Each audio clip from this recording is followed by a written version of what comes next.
Olive Oyl, the most unlikely sex symbol imaginable, to have these two tough guys constantly fighting over her. Who is this half-pint? Oh, that's Popeye. He wants to marry me. Oh, yeah? Well, you're too late. Yet, what was she? She was basically a literal string bean, and as goofy as can be. She's perfect. Because she isn't voluptuous and they love her, it's a good thing, you know?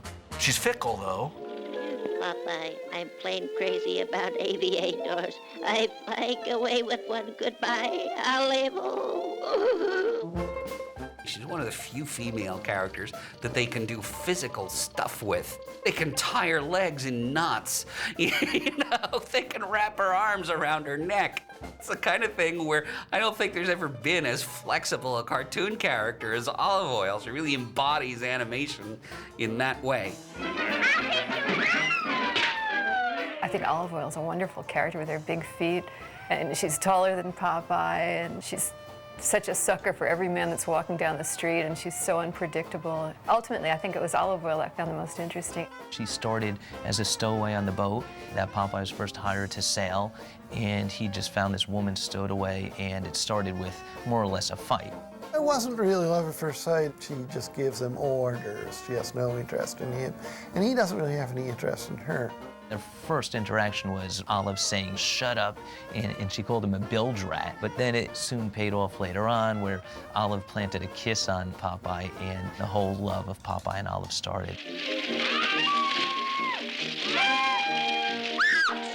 In the cartoon, Olive Oyl, to me, was always the stereotypical damsel in distress. She was not the modern-day woman. I'm really mad at her.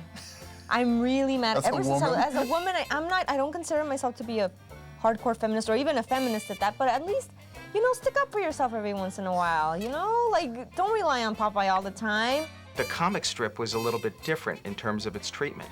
When Olive Oyl wanted to go on an adventure with the boys, even though the boys said, "Hey, women don't go with us on boats, they don't take these long, dangerous rides," she would hear nothing of it. She would stow away, she would do whatever it took.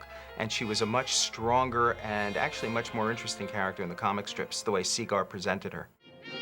Brother!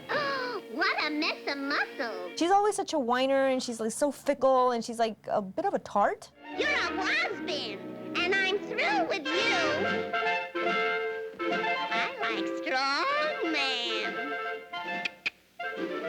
One minute she's with Popeye, the next she's with Bluto, the next she's with another person. She has relaxed morals. She does have relaxed morals. Olive isn't quite as irritating as Lois Lane in the way that she treats people, but somehow she does seem to be enjoying the fact that her two potential suitors are battering each other all the time. She never does the obvious thing of just telling Bluto to go away and settling for Popeye. She keeps the thug around in order to keep Popeye interested. Olive Oyl wasn't a bad person, but she was just quintessentially self-centered, ego-ridden, and wanted what she wanted. I've known any number of women from my family like that. I mean, terrible temper and terribly funny. Why,